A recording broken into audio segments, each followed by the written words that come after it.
Alright, we back on No Kayfabe with Just Incredible Part 5. We don't call this segment Road Stories. We on the road. I'm Just Incredible, headed to an event in Northeast Wrestling, Poughkeepsie, New York. We just hung out on the road. We're about 20 minutes on the road. Justin, let me ask you a question. Who was one of your favorite people to ride with? Take exit 8 favorite people to ride and with. then turn left. What was your favorite? My favorite person was probably Scott Hall. Yeah, definitely. Alright, who's your favorite to just on the road? Sean. Let's say besides the clique. Besides them? The clique, yeah. Oh, that's a good question. Jeff Hardy. Jeff Hardy. Yeah, me and Jeff. In 400 yards, Yeah, turn left. we used to drive up and down the roads together a lot. Definitely a lot. Left turn ahead, and then turn left. A little road story from you and Scott Hall, since you said he's the best. Oh, jeez. Nothing too drastic, please. Just, something decent, something clean that's funny, I'm trying to think. God, that's a good question, man. No, I was trying to think of something. Something good. Nothing really comes to mind, man.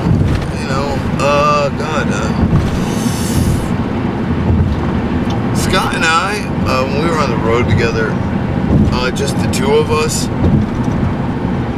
just to kind of give you a different idea of the relationship, it was just very different than it was when everybody was together. Yeah. Go right here to Brewster. I'm sorry, boss. I was looking for that, and I was trying to answer. Okay, now we're good. Perfect. Yeah, Brewster. And that's a real road story right there. The camera. This is what wrestlers go to. Yeah. But no, back to Scott. When we were away from the rest of the clique, quite frankly, we just were very much talking about the business, but our personal lives. And this is when I found out a lot about him, as personally. We talk about our families, our struggles, our friends outside of wrestling. So that's mostly when me and Scott traveled alone, what we would talk about. Very different from the group dynamic. Did he ever tell you, did you ever speak about the 2020 story? He said that he shot somebody, killed somebody. Yeah.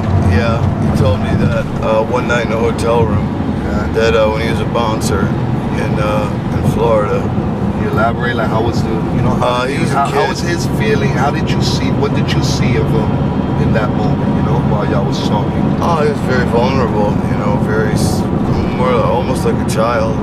You know what I'm saying? It still bothers him deeply. It was obviously accidental. Yeah.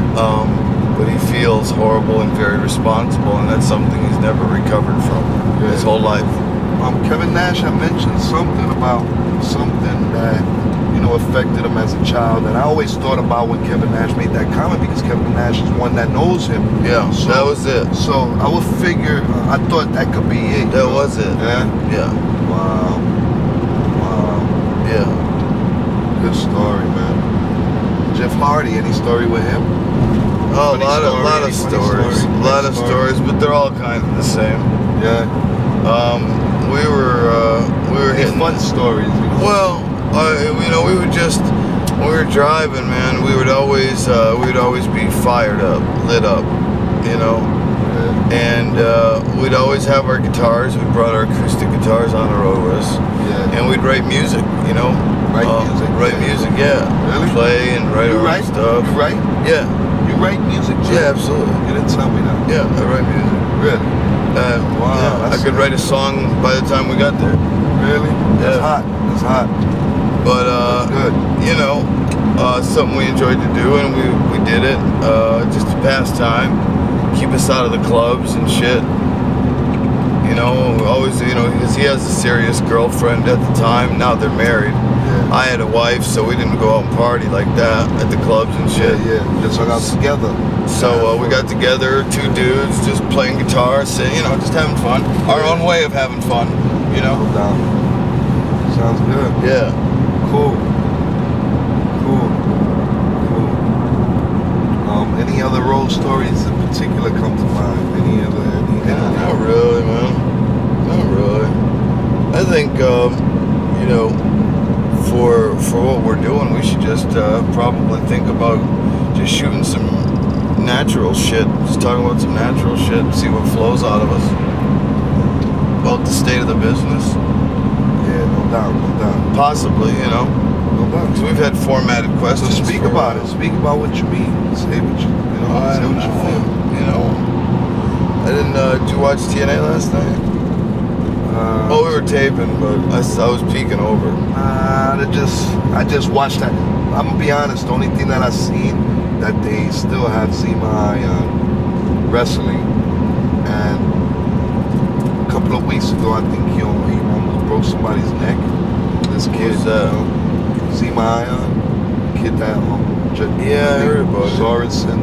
Sorensen, he broke his Zema jumped from the top rope, broke his neck, landed with his knees on top of his head, and see, I don't temporarily paralyzed him. I don't know if he's gonna be paralyzed for life. I haven't looked up for it. I don't know. But I heard he's out of the hospital. to be honest with you, I don't understand how they put this guy to work 1 week after he almost broke this other kid's neck, and it's obvious that the kid is a kid and he really don't know how to.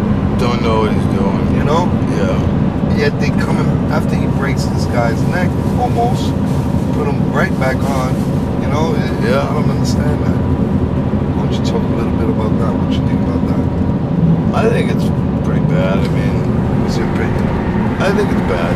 You know, because obviously I've been in the business for 20 years and I've never hurt anybody. Never put anybody out. I've never cost anybody, you know, any money. Because technically, back in the old days too, if somebody put you out, you know, they hurt you while you were wrestling them, you lost money. Because it wasn't like today, you know, you didn't make the next town, you didn't get the next payday. And you know, that's how the boys viewed it. So I never took any money away from anybody, never caused anybody any injuries where they couldn't continue to work the next day. Real proud of that. You know, I have a good, it's solid reputation of being safe in the ring as anybody. So I think it's, you know, it shows that TNA and some of the guys they have doing that stuff that they do, they're just not ready for it. They're really not. You know, they don't have that capacity, that love for the business. You know what I wanted to ask you that I didn't understand? Last night when we were talking and you were saying how you trying to we're trying to you know, recuperate the fans we lost, like, sure, yeah. Because it got corny, like, in what sense? Like, you know, like, I'm getting more every day more interested in wrestling, but I don't understand, you know, what caused it, you know, what turned corny, what exactly was it, you know? Because that kind of got me confused. I will tell you exactly what it was.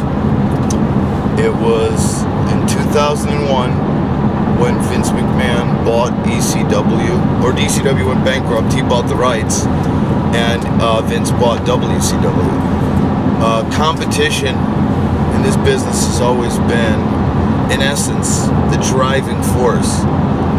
Vince would always go and try to compete with WCW, so he would step his game up to bring in the best guys, the best product. Ted Turner and WCW would always pump their stuff up to make it better than Vince's. So there was a healthy competitive rivalry. And then ECW was there just like AWA was there as the, you know, the third promotion. You know, so there was always the big three, the AWA, NWA, and WWF. In the 90s, WCW, WWE, and ECW. So when those other two of the big three, they fell, you got one promotion. And what happened was Vince, you know, it might seem like a dream, like all these great wrestlers come to Vince, you know, and it was good for a long time, for a couple years it was good. You had NWO versus DX, Goldberg versus this one. You know, you had some dream matches from all the groups coming together. You know, the Alliance, that pay-per-view where they had like, you know, WCW guys, ECW guys, WWE guys. They had some real super cards. But when that all dried up, you got no more Monday Night Wars, which caused a lot of viewers.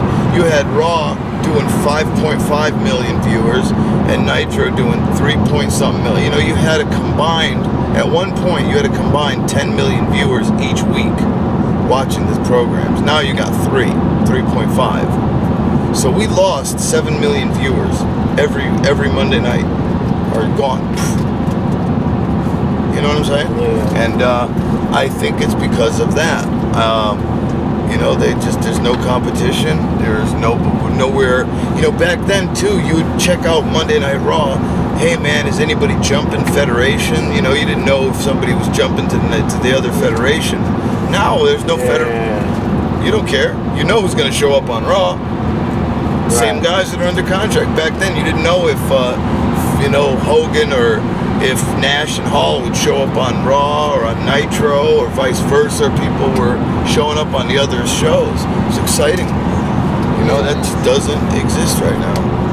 You know, can I get a smoke from somebody? So, you know, that has a lot to do with it, man.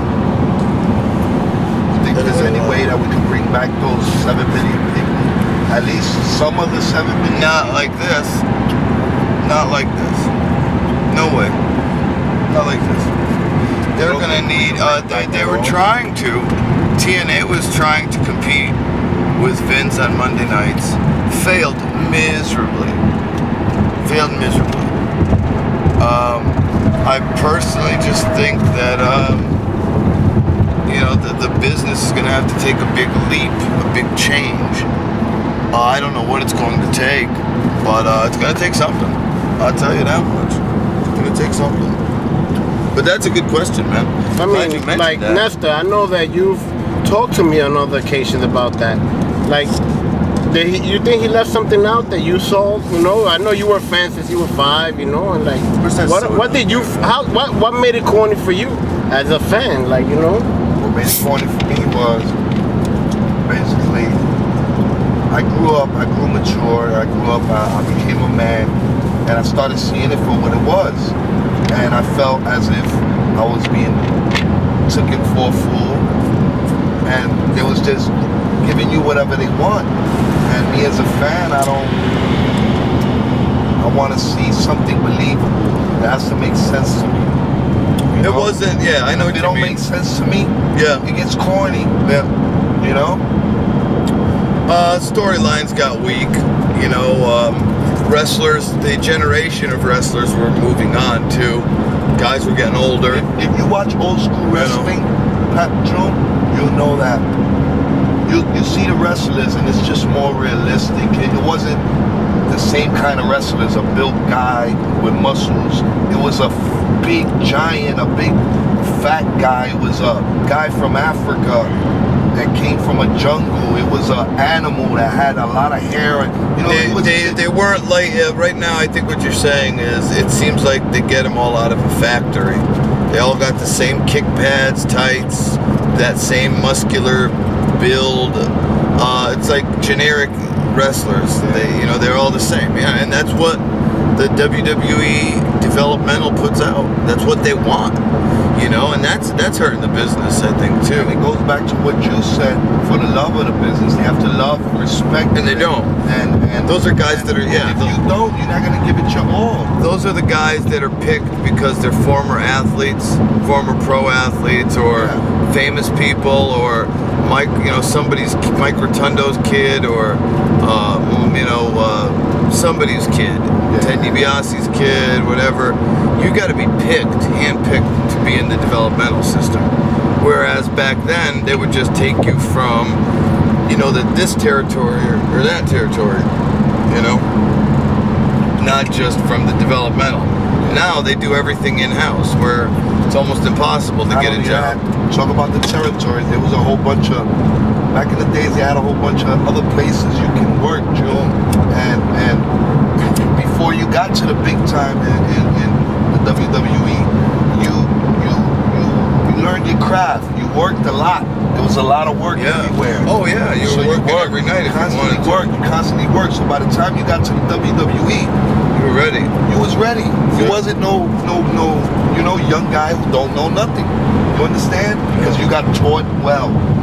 You understand? Nowadays, there's just like when you were talking about on the ride over here to the Bronx yesterday, and you were saying about the schedule that Vince would how intense was it? You think it changed? You said you were with what? Like I've done 25, 30 straight days without going home, without having a break in between, bro. That hasn't changed at all. That has changed. No, that has changed. Yeah. Oh, sure. Sure. They wrestle. They go on the road Fridays, Saturdays, Sundays, and then they do their Raw on Monday, and then they go home. They go 3 days on, 4 days on, 3 days off. 4 days on, 3 days off. Shows? I know that's what I mean. Fridays, Saturdays, and Sundays are house shows. Mondays are Raw. And for SmackDown, they start off on Saturday, Sunday, Monday. They do Raw and Tuesday, or they do Raw. They have off because now they do the Super Show, and then they do Tuesdays. So most of them, the minimum they wrestle is like 2 or 3. The most they wrestle is 4 a week. It's good. It keeps you, a little more healthy.